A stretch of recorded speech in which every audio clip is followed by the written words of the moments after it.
Finally Lenovo Legion Pro 5i 2024। भाई कुछ भी कहो, इस साल बहुत ज्यादा एग्रेसिव हो रखी है लैपटॉप की मार्केट। 14 जन में भाई धड़ाधड़ लैपटॉप आ रहे हैं एकदम। प्रीडेटर नियो की वीडियो में इसकी बहुत ज्यादा रिक्वेस्ट आ रही थी। Mission completed.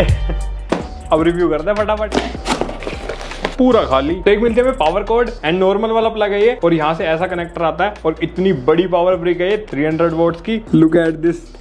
जल्लाद चार्जर, हैशटैग जल्लाद in the comment. And typical Lenovo connector आता है। यहाँ पर ऊपर कुछ पुस्तकें भी हमें मिलती हैं। वाह, को पायलट की जानकारी। दिल की सांसें थाम लो गाइस। आहा, लीजियन आ चुका है बाहर। बिल्कुल मैट ब्लैक फिनिश में आता है अपना लैपटॉप, और काफी बड़ा बड़ा लग रहा है, एट द सेम टाइम काफी पतला भी लग रहा है। और यार लीड ओपन करते हैं हमें कुछ पर्दे वर्दे डिजाइन पे भी आते हैं। पहले स्पेसिफिकेशन की बात कर लें। इसके अंदर प्रोसेसर है i7 14650HX 16 कोर्स 24 थ्रेड्स के साथ, जिसके अंदर 8 परफॉर्मेंस और 8 एफिशिएंसी कोर्स हैं एंड मैक्सिमम 5.2 गीगाहर्ट्ज तक की क्लॉक स्पीड है इसकी। और हाँ, इसमें एक i7 14700HX वाला वेरिएंट भी अवेलेबल है, तो वो प्रोसेसर स्लाइटली बेटर है इसके कंपेयर में, अगर सीपीयू रिलेटेड टास्क की बात करें तो। बाकी गेमिंग के अंदर तुम्हें कोई डिफरेंस नहीं लगेगा, क्योंकि ज्यादा अपना ग्राफिक कार्ड यूज होता है उसमें, तो उसमें ज्यादा कोई फर्क नहीं मिलेगा। तुम कोई भी वेरिएंट चूज कर सकते हो गेमिंग के हिसाब से। एंड वो वाला वेरिएंट अगर कहीं नहीं मिल रहा तो Lenovo की वेबसाइट पर अवेलेबल है, कस्टमाइजेशन का ऑप्शन अवेलेबल है। 5000 रुपए और ऐड करके तुम i7 14700HX वाला वेरिएंट खरीद सकते हो। मैं लिंक दे दूंगा नीचे। ग्राफिक कार्ड हमारे पास RTX 4060 8GB की VRAM के साथ और 140 वोट की TGP है, मतलब फुल फ्लेजेड वाला 4060 है। रैम अपने लैपटॉप में 16GB की सिंगल चैनल DDR550 600 MHz वाली, एंड ये 32GB तक अपग्रेडेबल है। 2 स्लॉट है हमारे पास, तो एक और स्लॉट के अंदर 16GB लगाओगे तो फुल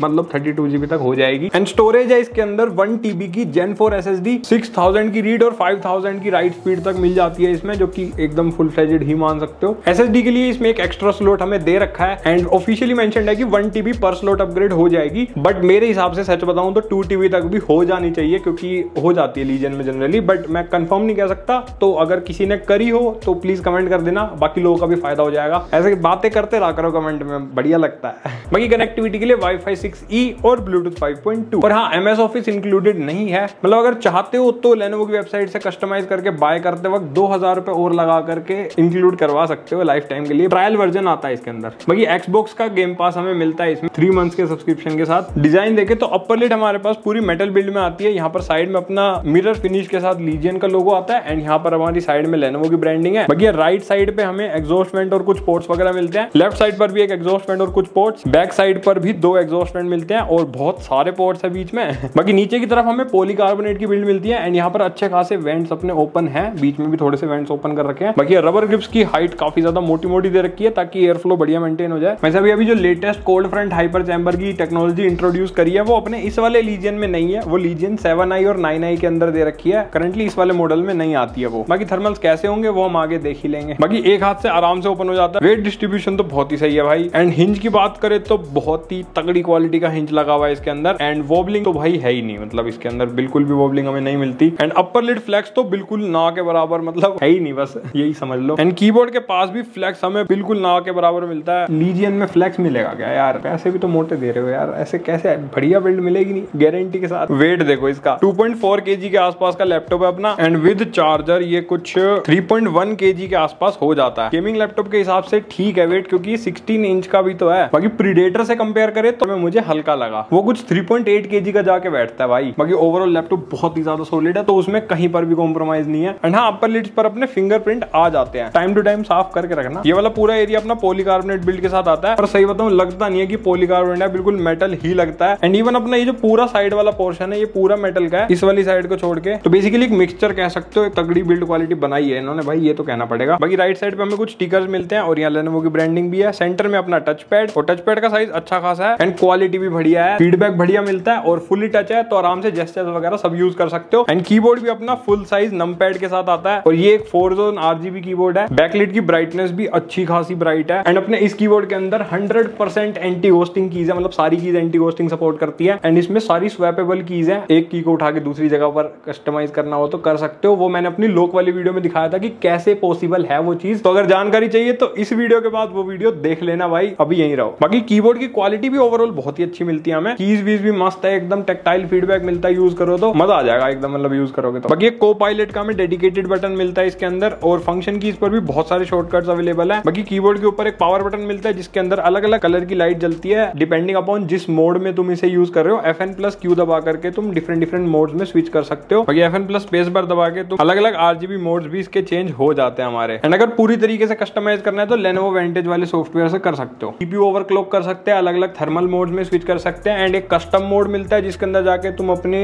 पर्टिकुलरली TGB वगैरह सेट कर सकते हो जितनी चाहिए, मतलब बेसिकली ओवरक्लॉकिंग एनेबल कर सकते हो, या अंडर वोल्टिंग करना चाहो तो वो भी उसी के थ्रू कर सकते हो। उसके साथ ही साथ एक एक्सट्रीम मोड भी मिलता है जिसके अंदर सारी चीजें एकदम एक्सट्रीम लेवल पे पहुंच जाएंगी एक ही झटके में, तो वो परफॉर्मेंस मोड से भी एक स्टेप ऊपर ही मान के चलो। बाकी मक्स स्विच भी हमें मिलता है इसी के अंदर जिसे iGPU या डेडिकेटेड ग्राफिक कार्ड में शिफ्ट कर सकते हो। बाकी सारे फीचर्स यूज करोगे तो पता चल ही जाएंगे। Vantage is the brain of this laptop. एक हमें इसके अंदर लीजियन का अवतार मास्टर सॉफ्टवेयर मिलता है। इसके अंदर भाई अपने एक अलग से AI रूप को तुम बना सकते हो, उसका रूप अलग अलग चेंज भी कर सकते हो जो मन करे, और अपना खुद का रूप भी बना सकते हो, बट वो उसके लिए Lenovo की ID साइन इन करनी पड़ती है।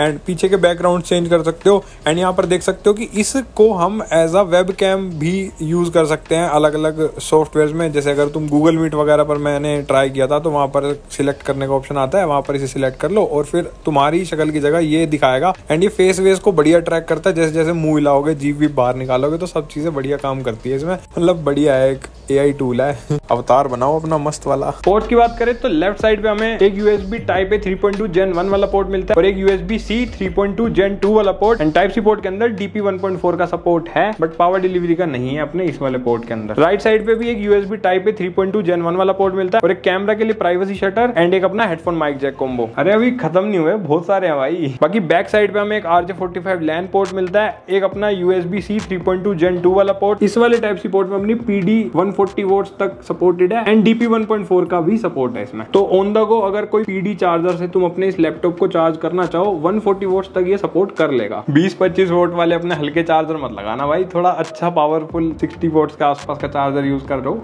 ये तो काम करेगा। बाकी एक HDMI 2.1 का पोर्ट मिलता है और 2.1 का मतलब है कि 8K 60 हर्ट्ज तक आराम से डिस्प्ले शेयर हो जाती है अगर 8K डिस्प्ले है, बट अगर नहीं है तो 4K में भी तुम हाई रिफ्रेश रेट तक शेयर कर सकते हो, कोई दिक्कत नहीं आएगी। बाकी 2 USB Type A 3.2 Gen 1 वाले पोर्ट्स मिलते हैं जिसमें से एक है अपना पावर ऑफ चार्जिंग के सपोर्ट के साथ, मतलब लैपटॉप अगर शट डाउन भी कर रखा है ना तो भी तुम इसके थ्रू इमरजेंसी में कुछ डिवाइस वगैरह चार्ज करना हो तो कर सकते हो क्योंकि बैटरी काफी बड़ी है इसकी। आगे बताऊंगा। और एक अपना पावर इनपुट का पोर्ट। अब अगर डिस्प्ले आउटपुट लेते हो तो अपने दोनों Type-C पोर्ट्स और HDMI पोर्ट तीनों से डिस्प्ले आउटपुट है और तीनों से हमारे डेडिकेटेड ग्राफिक कार्ड से डिस्प्ले आउटपुट ले सकते हैं। तो क्या इसका मतलब ये है कि हम iGPU वाले मोड पे डिस्प्ले शेयर नहीं कर पाएंगे? टेंशन मत लो, डिस्प्ले आउटपुट ये तब भी देगा। अगर iGPU वाले मोड पर रखकर शेयर करते हो तो डेडिकेटेड ग्राफिक कार्ड से ही डिस्प्ले शेयर होती है। बस होता क्या है कि जो अपने लैपटॉप की डिस्प्ले है वो अपनी iGPU पे शिफ्ट हो जाती है उस वक्त, जिससे थोड़ी बैटरी वगैरह बच जाएगी। बोर्ड डिस्प्ले हो गया। अब अगर डिस्प्ले की ही बात करें तो इस लैपटॉप में आती है 16 इंचेस की एक WQXGA 2560x1600 रेजोल्यूशन के साथ IPS anti glare display. 500 nits की हमें ब्राइटनेस मिलती है और 240 हर्ट्ज का रिफ्रेश रेट आता है इसमें एंड 16:10 का एस्पेक्ट रेशियो है। एंड कलर गैमेट की बात करें तो 100% DCI P3 कलर गैमेट मिलता है इसमें, जो कि बहुत ही ज्यादा सही चीज है क्योंकि काफी ज्यादा वाइड होता है। तो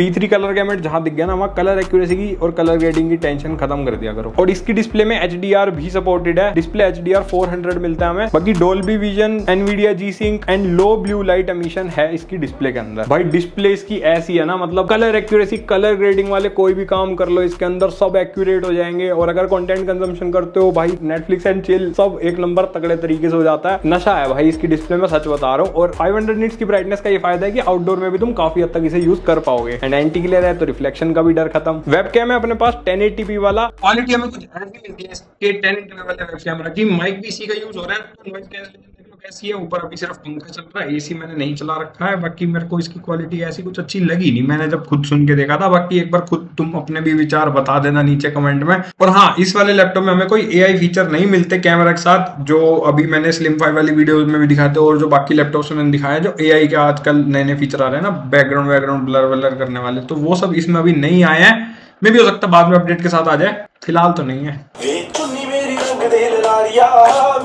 स्पीकर्स की आवाज डिसेंट सी ही है, मतलब क्वालिटी काफी अच्छी, डिस्टॉर्शन वगैरह नहीं मिलता, बट लाउडनेस और ओवरऑल एक्सपीरियंस बता दो ठीक ठाक सही है। टिपिकल लैपटॉप जैसे स्पीकर होते हैं, मेरे हिसाब से ना थोड़े और बेटर स्पीकर देने चाहिए। अब ब्रांड्स को 1.5 लाख रुपए चार्ज कर रहे हो तुम लैपटॉप के, थोड़े अच्छे स्पीकर दे दो ताकि हम जैसे लोगों को भला हो जाए, जो स्पीकर एंथुसियास्ट है यार, साउंड बार रिव्यू करते हैं ना। बाकी ना ही मिक का सॉफ्टवेयर इसमें मिलता है, अंदर जाके ट्यूनिंग वगैरह बिठा सकते हो, और अगर कोई गेमिंग के वक्त भी तुम्हें काफी सारी चीजें मोड्स वोड चेंज करना अपने हिसाब से कस्टम साउंड डेवलप करनी है तो वो सॉफ्टवेयर इसमें है। बैटरी है इसके अंदर हमारे पास 80 वोट आवर्स की। अगर बैकअप निकालना है तो कम ब्राइटनेस पे कीबोर्ड बैकलाइट बंद करके रिफ्रेश रेट को 60 हर्ट्ज करके बैटरी सेवर ऑन करके बिल्कुल एकदम नॉर्मल यूज पे आ जाओगे तो 3-4 घंटे का बैकअप निकाल देगा। गेमिंग लैपटॉप इतना भी दे रहा है तो कृपा समझो भाई, वरना ये लोग 1-2 घंटे ज्यादा का बैकअप नहीं देते, और वो भी बैटरी बड़ी है तो इसलिए इतना बैकअप भी दे पा रहा है। बाकी तुम्हारी यूसेज पे डिपेंड करेगा, जैसा कर्म वैसा फल। परफॉर्मेंस की बात करें तो मैंने कुछ बेंचमार्क टेस्ट रन करे थे। सिनेबेंच 2024 का स्कोर देख सकते हो, सिनेबेंच R23 के अंदर हमें ये स्कोर मिले थे। गीकबेंच 6 का स्कोर कुछ ऐसा आया था हमारा CPU वाला, एंड ग्राफिक क्वालिटी का स्कोर कुछ ऐसा निकल के आया था। PC मार्क 10 का स्कोर भी देख सकते हो, एंड क्रॉस मार्क के अंदर कुछ ऐसे स्कोर आए थे डेली यूसेज के हिसाब से देख लो। 3D मार्क साइंस पाएगा हमारे पास ये स्कोर आया था, एंड CPU GPU दोनों के स्कोर देख सकते हो। एंड VR मार्क के अंदर भी बढ़िया स्कोर है, मतलब VR गेमिंग करवा देगा ये लैपटॉप। 4060 कैपेबल है, वैसे मीडियम लेवल तक की तो आराम से कराई देगा। तो i7 14700HX के कंपेयर में देख सकते हो कितना डिफरेंस मिलता है हमें। इनकेस अगर तुम्हें इस वाले और उस वाले प्रोसेसर में थोड़ा डाउट है, फर्क तो देखो है भाई। और लास्ट टाइम वाले 13700HX के कंपेयर में भी देख सकते हो कि कितना फर्क हमें मिलता है, क्योंकि अभी 13 जनरेशन के भी काफी लैपटॉप बढ़िया बिक रहे हैं मार्केट में और अच्छे रेट में बिक रहे हैं। हो सकता है तुम्हारा फायदा हो जाए। एंड एक बात और बताऊं, रीसेल वैल्यू बढ़ जाती है जब लेटेस्ट जनरेशन का लैपटॉप लेते हो, मतलब बेचते वक्त तुम्हें फायदा हो सकता है। तो फ्यूचर के हिसाब से सोच के लेना भाई। बाकी प्रैक्टिकल यूज की बात करें तो प्रोग्रामिंग या कोडिंग रिलेटेड कमेंट मत करना, क्योंकि वो हो जाती है यार। इसे गेमिंग लैपटॉप कहा जाता है, बट ये भाई हाई परफॉर्मिंग लैपटॉप्स होते हैं, तो इनमें तुम अच्छे खासे लेवल के काम कर पाओगे। इवन अगर प्रोग्रामिंग में तुम हाई लेवल मशीन लर्निंग या फिर सिमुलेशंस वगैरह भी रन करोगे तो वो सब भी आराम से हो जाएगा, क्योंकि ग्राफिक कार्ड का भी साथ है और CPU तो है ही तगड़ा। एंड अगर प्रोडक्टिविटी करना चाहते हो तो फोटो एडिटिंग बहुत ही एकदम नेक्स्ट लेवल, कोई दिक्कत नहीं आएगी करने में। फोटोशॉप फुल यूज करो। वीडियो एडिटिंग भी 4K लेवल तक तुम आराम से कर सकते हो। प्रीमियर प्रो वगैरह सॉफ्टवेयर अगर यूज करते हो, उससे ऊपर क्या ही आता होगा विंडोज के लिए, मतलब 4K लेवल की एडिटिंग आराम से हो जाएगी। और उसके अलावा अगर एनिमेशन वगैरह यूज करते हो, आफ्टर इफेक्ट्स वगैरह, तो वो भी तुम बढ़िया लेवल तक कर पाओगे। 8GB की वीरैम है ग्राफिक कार्ड की, एंड डिस्प्ले इसकी टॉप नॉच है। तो कलर ग्रेडिंग वगैरह भी अगर करते हो वीडियो एडिटिंग के अंदर तो उसमें भी कोई दिक्कत नहीं आएगी, क्योंकि सारे कलर बराबर दिखाएगा। एंड ग्राफिक ओरिएंटेड भी कोई भी काम करो, 3D modelling, blender, architecture, VFX, game development वगैरह वगैरह, बहुत सारी चीजें तुम कर सकते हो इसके अंदर। हाई लेवल तक बढ़िया एकदम मस्त वाली हो जाएंगी। बट एक चीज का ध्यान रखना, अगर तुम बहुत ही ज्यादा प्रोफेशनल बंदे हो तो प्लीज एक बार अपनी मिनिमम रिक्वायरमेंट देख लेना, वरना तुम मेरी वीडियो पे आके गाली भी लिख सकते हो कि भैया हमारा तो नहीं हुआ काम, क्योंकि इस चीज की कोई हद नहीं है, कितना भी इसको एक्सटेंड किया जा सकता है। उस हिसाब से ही अपना ग्राफिक कार्ड चूज करना, 4070, 4080 या 4090, या फिर मैं तो कहूंगा ज्यादा ही हाई लेवल है तो PC बिल्ड करा लो सीधा, एक ही बार में कहानी खत्म। कॉलेज लेवल तक किसी भी लेवल का हाई लेवल ग्राफिक ओरिएंटेड काम तुम आराम से कर लोगे। एक अच्छा खासा यूट्यूब चैनल भी बना सकते हो, कोई दिक्कत नहीं है। बाकी गेमिंग के शौकीन हो तो कुछ गेम टेस्ट मैंने करे हैं, उन पे भी एक बार देख ही लो।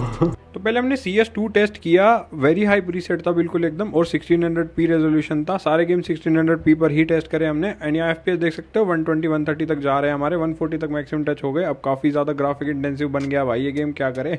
GPU की पावर भी 100 वोट तक पुश कर रहा था। बाकी टेम्परेचर हमारे 90 प्लस जा रहे थे। तो हुआ क्या था कि ये ऑटोमेटिकली फैन स्पीड को बढ़ा नहीं रहा था, तो मैंने क्या किया, मैनुअली जाके फैन स्पीड को फुल कर दिया। एंड उसके बाद तुम देख सकते हो ड्रास्टिक चेंज आ गया, बिल्कुल 80 डिग्री पर आ गए हमारे टेम्परेचर, मतलब 78, 80, 85 डिग्री तक मैक्सिमम आ गए टेम्परेचर, जो कि गर्मियों के हिसाब से ठीक है भाई। देन GTA 5 टेस्ट किया, बिल्कुल वेरी हाई का प्रीसेट था, जो मैक्सिमम हम कर सकते हैं उस प्रीसेट पे हमने इसे चलाया। और यहाँ देख सकते हो आराम से 110, 120 तक FPS आ रहे थे, जो कि काफी ज्यादा सही लगे मेरे को। और टेम्परेचर यहाँ पर हमारे पास 90 डिग्री तक आराम से टच हो रहे थे, क्योंकि भाई CPU की पावर देखो तुम, बिल्कुल एकदम 100 वोट तक तो CPU ही पावर ड्रॉ कर रहा है, मतलब GPU को टक्कर दे रखी है। तो टेम्परेचर तो देखो ऑलमोस्ट बढ़ेंगे ही। बाकी इस चीज को जाकर के तुम अंडर वोल्टिंग वगैरह कर सकते हो वेंटेज के अंदर, अगर वो नहीं करोगे तो 90 डिग्री तक आएंगे। तो यार बाकी तुम खुद समझदार हो, तुम्हें पता ही है कि कैसे काम करते हैं थर्मल्स।